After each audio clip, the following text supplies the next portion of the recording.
Hi everyone! Today I'd like to take you along with me on a tour of the Museum of Fine Arts in downtown Houston. And first of all, let's go to an area of the museum that I haven't explored before, and that is the Nancy and Rich Kinder Building for Contemporary Art. It just opened recently and I have never been in there before, so I'd like to take you with me. You can enter the building through this underground tunnel with rainbow lights that are really cool looking.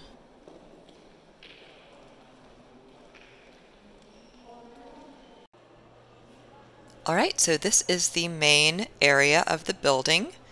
It's very light and airy and it's open all the way to the top. I think it's about 3 stories tall. And let's look at some of the art that's in this building. Now, I am not a fan of contemporary art. It's not my thing. It's never been something that I've really enjoyed looking at. But I can appreciate that other people appreciate it. And it's certainly really interesting to see all the colors and textures and shapes that you can find in contemporary art. I thought this chair was really interesting. This is a very interesting sculpture. I'm not sure if it actually counts as a sculpture, but it's made of ottomans, and each of the ottomans has a map painted on it.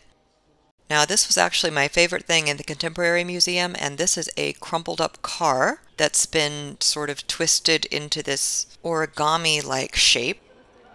And then they also had this sort of screen wall that would show you yourself if you walked in front of it, but it's distorted and delayed, kind of like a weird funhouse mirror. For now, let's head back to some older art that is definitely more the sort of thing that I really love to look at when I'm at the museum. This is a painting of the Archangel Michael, and this painting is by Claudio Coelho, and he painted it around 1665. Here's another painting that I really enjoyed looking at today, and this painting is called Vesuvius Erupting by Horace Vernae, and it was painted around 1822. Alright, and this is the piece that I'm actually going to be sketching and painting for you today. This is actually a funeral effigy of the Doña Mencia Enriquez de Toledo. And a funeral effigy is basically a statue that was made in the image of someone who passed away. And this was made in Spain around 1498. And I think the statue is particularly beautiful for all of this detail that's on it. You can see that her pillow has carvings all over it. Her necklace is beautifully carved. Even the border in her robe has this beautiful pattern and texture all over it.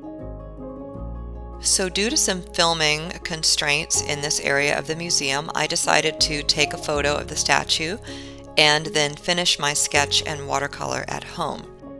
Sometimes that's the easiest way to do things if there's just not a convenient place to set up and paint, if there are no benches nearby, or if you're in an area that has a lot of foot traffic where you might be blocking people. You may just need to take a photo and then look at the photo and paint it later. Now, I did a quick sketch of the statue, and then I started in with my watercolor pencils. So my challenge for myself today is working with a limited palette, and a limited palette is when you choose a few colors ahead of time, and those are the only colors that you're going to paint with. And the trick with limited palettes is learning to mix those colors to make the other colors you might need. For example, if you were painting a forest and you needed green, but you only brought some blues and yellows with you, you would have to mix all of your greens from those blues and yellows. Now, since I'm painting a statue, my challenge is to use grays and browns and a little bit of yellow in some places, but I'm not going to be using any really vibrant colors today, because I want this painting to preserve the look of stone. The trick I've learned with watercolor pencils is to work in layers. But in between each layer, you have to wait for the paint to dry, because if you try to draw with your watercolor pencils on wet paper, it's very easy to start making deep grooves in the wet, soft paper. So if you're just a little bit patient and wait for the paper to dry before you add more watercolor pencil, you get much better results. So I hope you enjoyed this little field trip to the museum with me today, and I hope to see you in my next video where we'll be exploring more of downtown Houston. Thank you for watching.